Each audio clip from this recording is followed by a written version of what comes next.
साहिबान इल्म, हम सब की तरफ से आप सबकी खिदमत में सलाम पहुँचे। जिन बाबों का मैं अक्सर ज़िक्र किया करता हूँ और जिनमें ख़ास तौर पर बाबा नूर वाले का ज़िक्र रहता है, उनके बात करने का अंदाज़ और बात को समेटने का, पेश करने का जो रवैया था, आम लोगों से बेहद मुख्तलिफ था। आप ये समझ लें कि इनकी बातें कोटेबल कोट्स, एफोर्सिज्म का दर्जा रखती थीं। मसलन कहा करते थे, जो खैर को कबूल नहीं करेगा, खैर उसके गले पड़ जाएगा। कहते थे, नमाज की कज़ा है, खिदमत की कज़ा नहीं। फिर एक और इसी तरह लंबा बयान जिसके ऊपर हम ज़रा उलझ गए थे और अब मैं उस उलझन से थोड़ा सा आज़ाद हुआ हूँ। वो ये था, भेजने वाले ने इंसान को किसी काम के लिए, किसी अमल के लिए भेजा है, सिर्फ पढ़ने पढ़ाने के लिए नहीं। जो लोग पढ़ने पढ़ाने को इल्म समझते हैं, वो अमल के लिए दिया गया वक्त ज़ाया करते हैं। अब ये बड़ी बोझल सी बात थी। हम लोग जो लिखने लिखाने वाले थे, पढ़ने पढ़ाने वाले थे, उनके लिए गोया ये एक बमशल था। लेकिन ईमानदारी से सोचा जाए, इस पर गौर किया जाए, डेरे पर बैठकर इस किस्म की गुफ्तगू नहीं होती थी जिस किस्म की हम टीवी पर बैठकर या प्रोग्राम में, यूनिवर्सिटी के कॉलेज में या कॉलेज के कमरों में किया करते हैं। हमने इस पर गौर किया और गौर करने वालों में हबीब जालिब मरहूम भी थे। वो भी वहाँ आया करते थे और ख़ास तौर पर सफदर मीर, वो भी मरहूम हो गए हैं। वो बहस में शरीक तो नहीं थे लेकिन मौजूद थे। फिर हमारे सागर सिद्दीकी। सोचते सोचते हम इस नतीजे पर पहुँचे कि ये जो रेट ऑफ लिटरेसी हमारी शरह तालीम है, और इसके बारे में हमने कौल फैसल दिया है कि शरह तालीम 17, 18, 20, 21% है, इससे ज़्यादा नहीं है। तो बाबा जी ने कहा कि जिस तालीम को या जिस इल्म की शरह को आप यहाँ महदूद किए बैठे हैं, हमारे अंदाजे के मुताबिक पाकिस्तान में शरह तालीम जो है वो 90 से 92% है। अब ये एक अजीब व गरीब बात थी। उन्होंने कहा, जब आप तालीम को जांचते हैं, आंकते हैं, बैठ के तोलते हैं, तो आप साहिबान इल्म को नहीं लेते, साहिबान कलम को लेते हैं। और साहिबान इल्म और साहिबान कलम में आप तखसीस कर देते हैं, हालांकि इनको मिलाकर रखना चाहिए। साहिबान इल्म में वो सारे लोहार, तरखान, वेल्डर, टेक्नीशियन, धोबी, आला दर्जे के दर्जी ख़ास तौर पर शामिल हैं। इसी तरह गाड़ी वाले लोग शामिल हैं, क्योंकि उनके पास अपना एक इल्म इतनी शिद्दत और इतनी ही मजबूती के साथ कायम है जिस तरीके का दूसरा इल्म। लेकिन हम लोग सिर्फ अहले कलम को या हुर्फ शनास को ही साहिबान इल्म समझते हैं। ये ज़्यादती की बात है। तो वहाँ से कुछ मुतासिर होकर जब मैं आया, घर पहुँचा, तो मैंने अपनी बीवी बानो कुस्सिया से बात की। उन्होंने कहा, लाहौल वाला कुव्वत, या आप कैसी बातें करते हैं? साहिबान इल्म तो हम हैं, क्योंकि हम लिखते हैं, हम राइटर हैं, हम अदीब हैं, हमारी तो किताबें छपती हैं। आप कहते हैं कि एक बढ़ई जो है वो भी ऐसा है, तो वहाँ हमारे एक प्रिंसिपल साहब बैठे थे जो कि अब भी एक बहुत बड़े कॉलेज के प्रिंसिपल हैं। अशफाक की बिल्कुल ज़्यादती की बात है। उन्होंने कहा, हम इनको कैसे साहिब इल्म कहें? मैंने कहा, आपका क्या शोबा है? उन्होंने कहा, केमिस्ट्री। वो केमिस्ट्री के प्रोफेसर थे। मैंने कहा, देखिए प्रोफेसर साहब, अगर केमिस्ट्री के शोबे के और आपकी लेबॉर्ट्री के दरवाजे ख़राब हो जाएं और आप उन्हें तब्दील करना चाहें, तो आप किसको बुलाएंगे? तो उन्होंने कहा, तरखान को बुलाएंगे, बढ़ई को बुलाएंगे, कारपेंटर को बुलाएंगे। तो कारपेंटर को बुलाएंगे तो जब वो कारपेंटर आएगा, उसका जायज़ा लेगा, तो वो कहेगा, देखिए ये 3 दरवाजे हैं, आप 2.5 मिक्सर लकड़ी मंगवा लें। अब आपका सारा कॉलेज बताए कि 2.5 मिक्सर लकड़ी क्या होती है या कितनी होती है। वो एक पूरा इल्म है ना इसका। अब जब वो 2.5 मिक्सर लकड़ी कह चुकेगा, तो फिर कहेगा, प्रिंसिपल साहब, चूँकि ये दरवाजे अंदर के हैं और इनको बारिश का फांडा योरिश नहीं होगी, और जब हम यहाँ दियार लगाने के बजाय पड़तल इस्तेमाल करेंगे, तो बेहतर है कि आप 2.5 मिक्सर लकड़ी पड़तल की मंगवा लें। और जब आपका अकाउंट ऑफिसर जाने लगेगा, तो फिर वो कहेगा, ये पूरे 6 फट्टे दरवाजे नहीं हैं, 5.5 फिट हैं, इसलिए आप शहेत्री ना लें, फाड़ा ले लें। तो ये कुछ टर्म्स हैं, पूरे का पूरा इल्म है। वो आपके देखते देखते इन चौखटों के ऊपर दरवाजे चढ़ा देगा। तो वो साहिब इल्म है या नहीं? कहने लगे, हम तो साहिब इल्म ना कहेंगे, लेकिन हम उसे अपने फ़न का माहिर कहेंगे। वैसे आप भी अपने फ़न के माहिर हैं, वो भी है, आप इसे तस्लीम करें, लेकिन उनके लिए ये तस्लीम करना बहुत मुश्किल था। फिर थोड़े दिन हुए, मैं ये बोझ लेकर, ये बहुत बड़ा बोझ है, मैं आपकी खिदमत में अर्ज़ करता हूँ कि एक यहाँ पर हमारी महफ़िल थी एक होटल में, तो हकीम सईद मरहूम किया करते थे। वहाँ बड़े दानिशमंद लोग इकट्ठे होते थे। वहाँ मैंने कहा ये एक मसला है, आप इसको तस्लीम करते हैं कि इनके पास इल्म है? तो वहाँ एक जज साहब रिटायर्ड थे। कहने लगे अशफाक साहब, आप खुदा का खौफ करें, आप ये कह रहे हैं कि एक मेमार, मिस्त्री, राज चुनाई का काम करने वाला साहिब इल्म है? मैंने कहा जनाब, मैं उनको साहिब इल्म नहीं कहता, मैं उनको आपके और अपने बराबर समझता हूँ। वो इतनी तालीम का मालिक है जितने हम हैं। कहने लगे खुदा का खौफ करें। बड़े परेशान हुए, कहने लगे आप ये किस तरह कह सकते हैं, वो कैसे इस दर्जे में आ सकते हैं? मैंने कहा देखिए जज साहब, पाकिस्तान में जितनी भी हाई कोर्ट्स हैं उनके नीचे बैठने वाले जज जिन छतों के नीचे बैठते हैं जो अनपढ़ मिस्त्रियों ने बनाई हुई हैं, और आप अपने फैसले लिखते हैं, आप इनको कहाँ प्लेस करेंगे? खुदा का खौफ करें। कहने लगे चलिए ये बात है तो ठीक है, लेकिन ये बड़ा मुश्किल है इसको इस हद तक बर्दाश्त करना। फिर उन्होंने कहा देखिए मैं आपको ये रियायत देता हूँ। प्रोफेसर कहने लगे आप इनको स्किल लेबर कह लें। मैंने कहा आप इन्हें टेक्नीशियन कहें। जब भी आप बात करते हैं, बड़े बड़े मजमून लिखते हैं, साइंस एंड टेक्नोलॉजी की बात करते हैं, साइंस तक आप पहुंचते हैं, टेक्नोलॉजिस्ट तक आप नहीं पहुंचते, तो फिर इस मुल्क का क्या बनेगा? हाँ क्यों कहेंगे इनको स्किल लेबर, क्यों कहेंगे? कहने लगे नहीं। इस बात पर कुछ देर झगड़ा चला। वहाँ एक डॉक्टर साहब थे, बहुत अच्छे आदमी हैं। डॉक्टर साहब कहने लगे अशफाक साहब देखिए इतनी रियायत आपको दे दी है कि स्किल लेबर कह लें। मैंने कहा डॉक्टर साहब, आपके खूबसूरत हस्पताल के अंदर जहाँ आप हार्ट का बाईपास करते हैं, उसके बाहर एक वेल्डर है, वो वेल्डर भी टाँका लगाता है, आप भी टाँका लगाते हैं, तो आप मेरे हिसाब से दोनों बराबर हैं। देखें वेल्डर भी तो कमाल का काम करता है। कहने लगी ये बराबर कैसे हो गए? मैंने कहा देखिए मैं वेल्डर की गन आपको देता हूँ, कितने बड़े आप डॉक्टर हैं, आपसे कहता हूँ मुझे एक टाँका लगा कर दे दें, तो आप नहीं लगा सकते। तो कहने लगे ये तो कभी हमने सोचा ही ना था, इसके बारे में अब क्या फ़ैसला करें? मैंने कहा इसके बारे में बहुत संजीदगी से फ़ैसला किया जाना चाहिए। आप इतने बड़े अपने साहिबान इल्म को काट कर फेंक रहे हैं, अपने और उनके दरमियान बड़ी खलीज पैदा कर रहे हैं, जिसने आपके मुल्क को बहुत कमज़ोर कर दिया है। आप मुझे ये बताइए कि क्या आप इन लोगों को वो इज़्ज़त नफ्स लौटा के देना चाहते हैं या नहीं, वो सेल्फ़ रिस्पेक्ट जिसके वो हकदार हैं। जैसा कि विलायत के महज़्ज़ब मुल्कों में उनको तनख्वाहें ज़्यादा नहीं मिलती, पैसे उनको ज़्यादा नहीं मिलते, लेकिन इज़्ज़त तो उनको वही मिलती है जो बॉन्ड्स स्ट्रीट के एक लॉर्ड्स को मिलती है या चिल्ली के वेल्डर को मिलती है।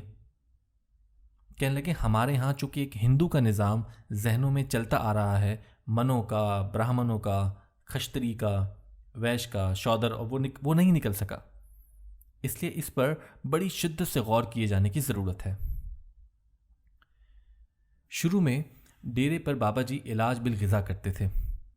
हमारे बाबा लोग करते हैं इलाज ऑल्टरनेट मेडिसिन, मुतबादिल अद्वियात से। वहीं उसका पता चला वहाँ कुछ लड़कियाँ आई हुई थीं, बड़ी प्यारी खूबसूरत, बहुत गहरे सांवले रंग की, 4-5-6 बरस की एक बड़ी उम्र की औरत थी, साथ एक बाबा था। वो इसका इलाज करवाने के लिए आई थी। तो मैंने बाबा जी से पूछा ये कौन बच्ची हैं जो अपना इलाज करवाने के लिए आई हैं? इन्होंने कहा अपने ताए को ले आई हैं, और ये बच्चियाँ वो हैं जो बहावलपुर मुल्तान में कॉटन पिकर्स हैं, यानी कपास चुनने वाली हैं। तो मुझे ख्याल आया कि पाकिस्तान की रीढ़ की हड्डी वो ख़वातीन हैं जो कपास चुनती हैं, या राइस प्लांटर हैं। ये ख़वातीन जिनका नाम अखबारों में आता है या जो रोज़ अपनी बर्तरी के दावे करती हैं, ना ना ना, वो तो हमारे जैसी हैं, हम उनके साथ के हैं। ये आपका पाकिस्तान जिसकी सारी इकॉनमी का दारोमदार कॉटन की इकॉनमी पर है, और जो आपके लिए इतने सारे डॉलर, पाउंड, येन हासिल करती हैं, वो वही लड़कियां हैं जो कॉटन पिकर्स हैं। मेरी चूँकि तजस्सुस की आदत है तो मैंने पूछा बीबियों ये कपास चुनने का काम इतना मुश्किल है? हाँ जी बाबा, ये जो फट्टी चुगना होता है बड़ा मुश्किल होता है। तो मैंने कहा तुम्हारी बड़ी शेखी है, यानी मेरी निगाहों में तुम्हारी इज्जत सबसे ज़्यादा है, अखबार वाली इज्जत नहीं। उसने कहा नहीं, आपकी बड़ी मेहरबानी। मैंने कहा मुझे ये बताओ, ये जो तुम कॉटन चुनती हो तो क्या ये मुश्किल काम है, क्या मैं ये नहीं कर सकता? तो कहने लगी मर्द ये काम नहीं कर सकते।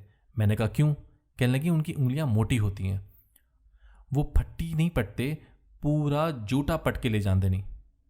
تو اگر مردوں کو یہ کام دے دیا جائے خدا نخواستہ، تو آپ کی اکانومی جو ہے، یہ جو آپ تھوڑا بہت فورن ایکسچینج کماتے ہیں، یہ بھی نہ ہو. اسی طرح یہ جو رائس پلانٹ کی بات ہے، آپ نے دیکھا ہوگا، گاؤں میں دیکھا ہوگا، وہ عورتیں جو پانی میں کھڑی ہو کے لگاتی ہیں، وہ پیچھے کو چل رہی ہوتی ہیں.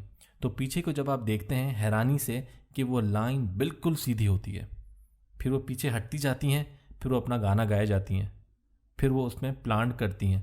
تو وہ کم از کم میرے حساب سے رائس پلانٹنگ کی یا رائس ایگریکلچر کی MSc ہوتی ہیں. اور ان کے ساتھ جو بوڑھے کام کرنے والے ہوتے ہیں وہ PhD کا حق رکھتے ہیں. تو ان لوگوں کو جو ہمارے ملک کی ریڑھ کی ہڈی ہیں، جو صاحبان علم ہیں، جو صاحبان قلم نہیں ہیں، اب ہم یہ چاہیں گے ان صاحبان علم کو جن میں عملی طور پر علم موجود ہے، ان کو کوئی ایسی صورت پیدا کریں کہ ان کے پاس یہ جو تحریری اور حرف شناسی کا علم ہے وہ بھی پہنچ جائے. پہنچ اس لیے نہیں رہا کہ ان کو ہم نہیں مانتے. اس بارے میں جہاں جہاں میرا جھگڑا چلا، صورتحال ایسی ہی تھی. ایک فوجی تھے، وہ کہنے لگے یہ آپ کی باتیں عجیب عجیب سی ہیں، ہم ان کو کیسے مان لیں؟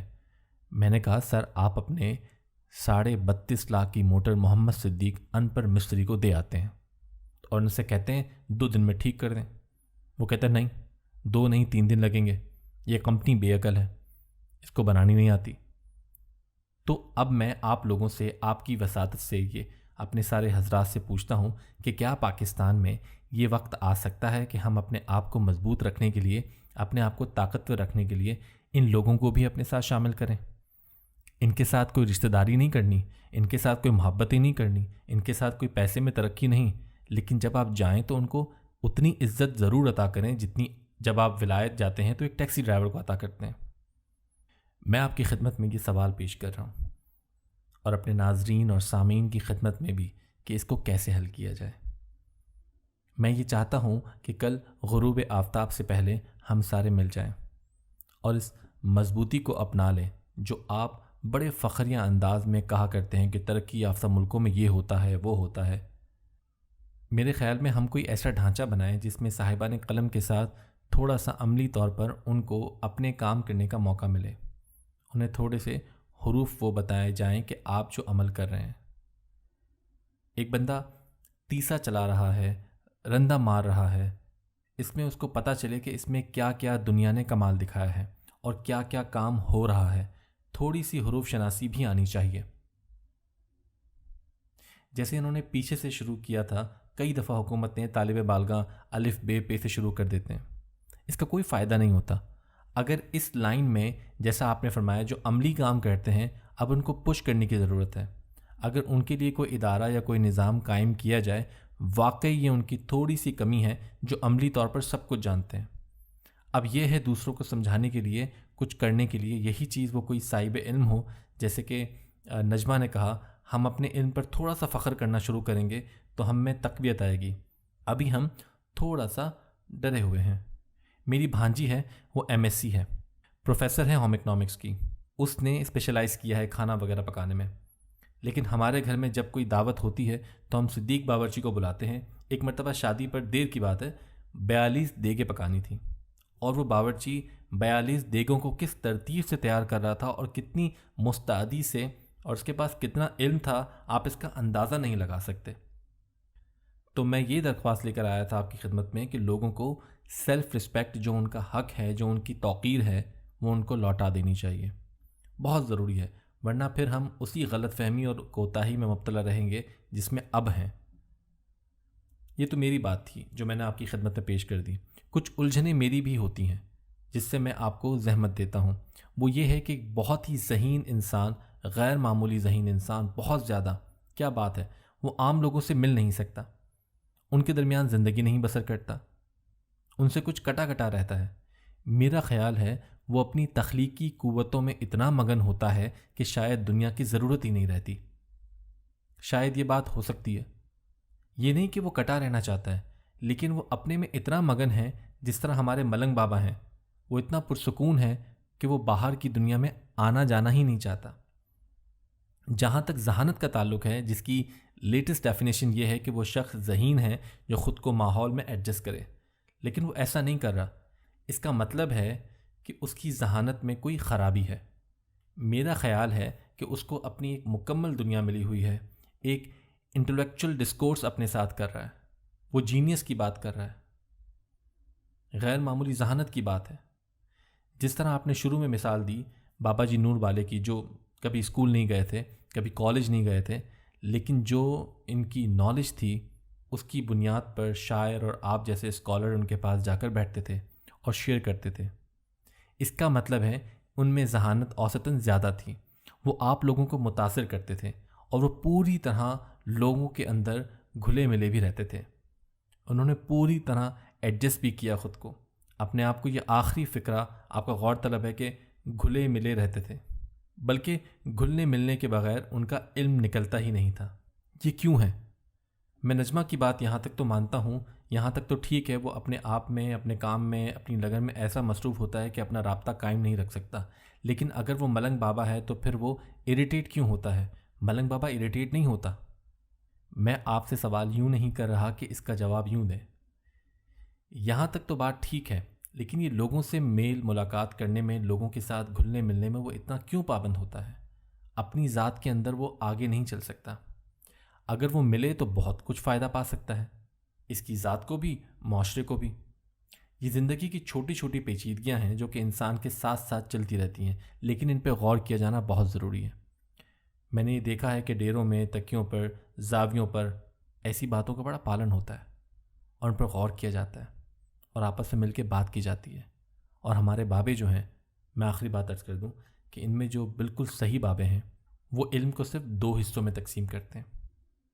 ایک وہ ڈیرے کو مانتے ہیں، یہاں علم ملتا ہے، یا پھر وہ سائنس لیبارٹریز کو مانتے ہیں جہاں سائنسدان کھڑا ہو کے کام کرتا ہے، جہاں ڈائسیکٹنگ ٹیبل ہے، جہاں پر کام ہو رہا ہے، جہاں پر سر الیگزینڈر فلیمنگ بیٹھا ہوا ہے۔ اس کی بابے بہت عزت کرتے ہیں، اور سائنسدانوں کی اتنی عزت کرتے ہیں جتنی وہ میٹا فزکس کی عزت کرتے ہیں، اور خواتین و حضرات اتنی ہی فزکس کی عزت کرتے ہیں۔